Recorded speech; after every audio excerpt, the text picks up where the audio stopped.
പഞ്ചായത്തുകളുടെയും സഹകരണത്തോടുകൂടി സംഘടിപ്പിക്കുന്ന സമേതം എന്ന പരിപാടിയിലെ ഏറ്റവും പ്രധാനപ്പെട്ട ഒരു ഐറ്റമാണ് കുട്ടികളുടെ പാഠം.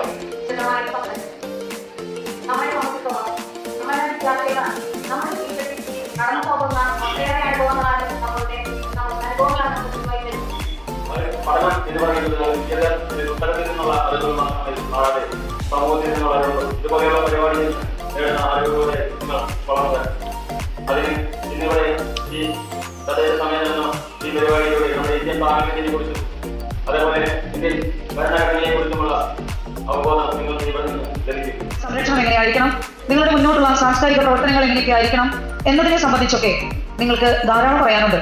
അത് കേൾക്കാനും അത് രേഖപ്പെടുത്താനും അത് നടപ്പിലാക്കാനുമുള്ള വേദിയാണ് ഇന്ന് നമ്മളിവിടെ എത്തിച്ചേർന്നിരിക്കുന്ന കുട്ടികളുടെ പാർലമെന്റ്. ഇന്നിവിടെ ഒരു ഉദ്ഘാടന സെഷനാണ് ഇപ്പോൾ നടന്നത്. തുടർന്ന് നിങ്ങൾ 1 മണിക്കൂറോളം സമയമെടുത്ത് 7 ഗ്രൂപ്പുകളിലായി വിവിധ വിഷയങ്ങൾ ചർച്ച ചെയ്ത് നിങ്ങളുടെ അഭിപ്രായങ്ങൾ രേഖപ്പെടുത്തും.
ഡ്രോയിങ് റൂം വേണം. ഡ്രോയിങ് ഉപകരണങ്ങൾ ആവശ്യമാണ്.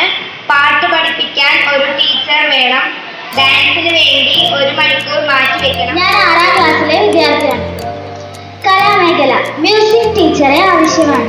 ഡാൻസ് ടീച്ചറെ ആവശ്യമാണ്. കായിക പരിശീലനത്തിന് ഒരു പരിശീലകന്റെ ആവശ്യമുണ്ട്. പൊതുവായുള്ള ഒരു പഞ്ചായത്ത്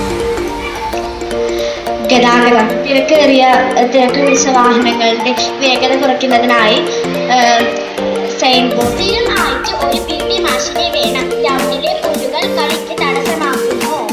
കളിക്കാനുള്ള ഉപകരണങ്ങൾ വേണം. സൈക്കിൾ ഷെഡ്, അതുപോലെ തന്നെ അസംബ്ലിക്ക് വെയിൽ കൊള്ളാതെ നിൽക്കാനുള്ള ഷെഡ്, ഇതൊക്കെ സ്കൂളുമായി ബന്ധപ്പെട്ടുകൊണ്ട് നമ്മൾ ജെൻഡർ ഇക്വാളിറ്റി പാലിക്കുന്നതിന് വേണ്ടി നിങ്ങൾ ശ്രമിച്ചിട്ടുണ്ട്. ഒപ്പം തന്നെ പ്രതിപാദിക്കപ്പെട്ട എല്ലാ വിഷയങ്ങളെ കുറിച്ചും നിങ്ങൾ ചർച്ച ഉയർത്തിക്കൊണ്ടുവന്നിട്ടുണ്ട്. എല്ലാ ഗ്രാമീണ വായനശാലകളിൽ കുട്ടികളുണ്ട്. ഇത്തരത്തിലുള്ള സമഭാവനയുണ്ട്. ഇങ്ങനെ നിരവധിയായിട്ടുള്ള സാംസ്കാരിക സംഘടനകൾ കാട്ടൂരിലുണ്ട്. അവർക്കൊക്കെ ഈ വിഷയം കൈമാറും.